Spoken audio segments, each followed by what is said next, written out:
If you go into my YouTube channel and look through my entire catalog of videos, what are you going to see most often? The answer, of course, is Team Fortress 2, and I think we can all agree on why I play it so much and why people want to see me play it. It's a timeless game.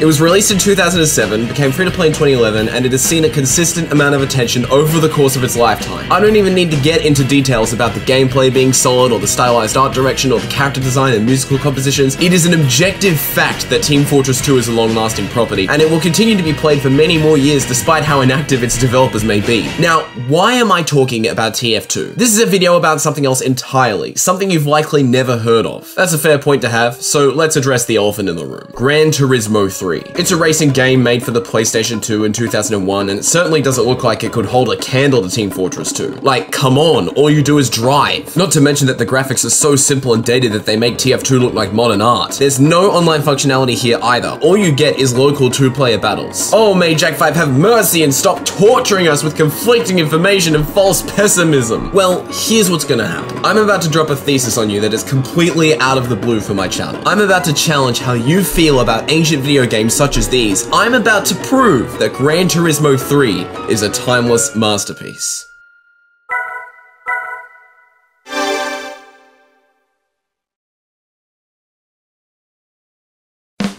That is not the only dramatic cut I'm going to do in this video, but I digress. You probably think I'm crazy for thinking this. Racing games can't be as complicated as first-person shooters, can they? To an extent, that statement is true. Let's break down the fundamentals of a racing game. You drive some kind of vehicle, typically against other vehicles, trying to reach a goal, and repeat this process for however many tracks there are. Okay, by that definition, the Gran Turismo series fits the bill. They're all typical cliché races. But there's way more to the series than most people give it credit for. You probably had no idea that Gran Turismo has a tuning system that abstracts car parts just enough for people who don't understand how cars work. How about the combination of real and completely original racetracks that all feel like they exist somewhere on this planet? The menu music and the user interfaces of these games are some of the most beautiful that you can find. And let's not forget the story modes, perfecting the show don't tell rule by letting you explore the world for yourself, and these too are abstracted so you're more likely to feel like a real driver. If I have so much praise for the Gran Turismo series, why does the third installment matter? I'll tell you why, and this revelation will blow your mind. Gran Turismo 3 doesn't care how you drive.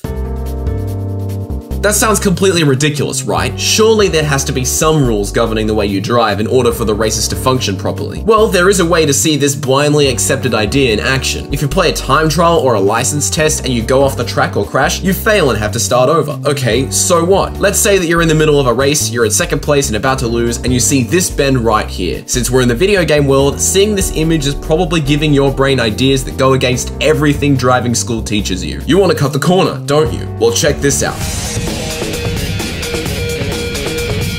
That is fun, and is a completely valid thing to do in Gran Turismo 3. What you just witnessed was the Trial Mountain shortcut, but shortcuts don't stop there. Did you know that you can ride walls and keep most of your speed because of the hard body physics? Or that you can push into the AI cars to give yourself an advantage when all else fails? It is these oversights that make the racing more engaging than normal. In fact, I could compare this to Super Smash Bros. Melee, a game that is also timeless due to the multitude of unintended character behaviors. But surely Gran Turismo 3's timelessness is not just limited to the bugs that got hastily patched by the fourth game. Don't worry, I've got many more ways to tear GT4 to shreds. For example, Gran Turismo 3 has the best story mode. So what makes it so good? Having to get driver's licenses isn't that fun, but it's part of all of Gran Turismo and pretty much a prerequisite for driving at all. It is once you've gotten all the bronze trophies that you can move on to the real meat of GT3. Beginner, amateur, professional, rally, and 2-hour-long events. No overly complicated map to navigate. Some events are championships, others are collections of single races, but all of them have clearly identifiable names and pictures with the flair of a graphics designer that doesn't fully understand the English language. My personal favorites are the races of NA Sports, Italian Avant-Garde, and Passage to the Colosseum. Some events even repeat difficulties, which makes it really easy to tell what kind of car you need to bring and which ones you'll be going up against. As you race, you'll also visit the auto shop frequently to buy wheels and refill your oil, but you definitely will not wash your car. You can also browse all the cars that you can't afford, and buy all the parts you need for the ones you can. Even then, sometimes it's just nice to chill out and drive your car solo or watch it rotate on a metallic before. This story mode takes a long while to complete, but no one story mode can last you around 20 years on and off like I'm claiming GT3 can. So thank goodness that Gran Turismo 3 has the best arcade mode. While Gran Turismo 4 shoehorned in an arcade mode that has absolutely no impact on the game, GT3's arcade is another beast entirely. Not only can you use the overpowered cars you own in the story mode, but the game tracks which single player races you win, and for every 6 tracks you beat, you earn 6 more. It all comes down to this bonus item screen, which records all your first places. Getting every light on this screen to turn on is a true endurance test, and while I haven't filled the board completely, you bet I'll be coming back to finish it. Back in the day when you used to carry around your bulky PlayStation 2 in a supermarket bag, you could trick other people to do this for you because the driving is so much fun. And while we're at it, let's talk about the little things. I've already mentioned the menu interface, but the in-game one is so distinct and striking to the eye with its orange text. This brake gear number is ingenious. You no longer have to put any guesswork into when you stop. The music arranged for this game, especially the pieces by Daiki Kasho, are so clear against the noises of the car engines, unlike in GT4 where they absolutely suck. I mean, just listen to the difference. There's a replay feature for watching and dissecting the differences between your best times. The game has full steering wheel support, which I'll definitely never use. There's even cone physics. Now do you understand why I'm speaking so highly of Gran Turismo 3? It is feature rich, it is engaging, it is a marvel of its era, it is timeless,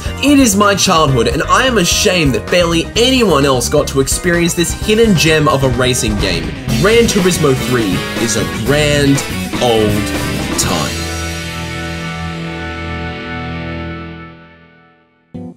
I got very overly enthusiastic during this video, and if that deterred you, I apologize, but I really do believe in everything I said in this video. This game transcends its time. If you have a PlayStation 2 and don't own GT3, I would highly recommend it. No other racing game has kept my attention as much as GT3 has, even when starting a second save file. But if you'd rather not get this game, that's fine. I stream it from time to time on my Twitch, and there are plenty of other fish in the sea, like on my Nexus page. There weren't any good races that I was allowed to sell through it, but the many other great games I settled on can still be bought from that page. Thanks to my viewers for suggesting I try a more bombastic video, and to Jerry Lexington non-actual name for being a $6 patron. You guys mean a lot to me. Keep on gaming, and I will see you all next time. Do you want exclusive benefits, including seeing your name in the credits of my new videos? Then click the top right icon in this video or the link in the description to go to my Patreon page. Any level of support is very much appreciated.